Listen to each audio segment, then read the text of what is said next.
தமிழகத்தில் 13 ஐபிஎஸ் அதிகாரிகளை பணியிட மாற்றம் செய்து தமிழ்நாடு அரசு உத்தரவு பிறப்பித்துள்ளது. இதுகுறித்து மாநில உள்துறை அமைச்சகம் வெளியிட்டுள்ள அறிக்கையில், சிபிசிஐடி ஐஜியாக இருந்த தேன்மொழி தமிழ்நாடு காவல்துறை அகாடமி ஐஜியாக மாற்றப்பட்டிருப்பதாக தெரிவிக்கப்பட்டுள்ளது. இவர் கோடநாடு கொலை கொள்ளை மற்றும் ராமஜெயம் கொலை வழக்கை விசாரித்து வந்தது குறிப்பிடத்தக்கது. இதேபோல் ராணிப்பேட்டை ஏஎஸ்பியாக இருந்த யாதவ் கிருஷ் அசோக் எஸ்பி நிலைக்கு பதவி உயர்த்தப்பட்டு திருப்பூர் தெற்கு சட்ட ஒழுங்கு பிரிவின் துணை ஆணையராக பணியிட மாற்றம் செய்யப்பட்டுள்ளார்.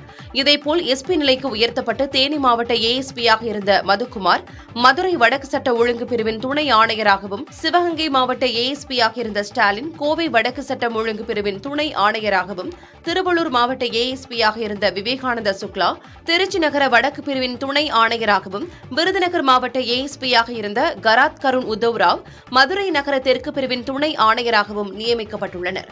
இதேபோல் கோவை மாவட்ட வடக்கு துணை ஆணையராக இருந்த ரோஹித்நாதன் கோவை போக்குவரத்து துணை ஆணையராக மாற்றப்பட்டுள்ளார்.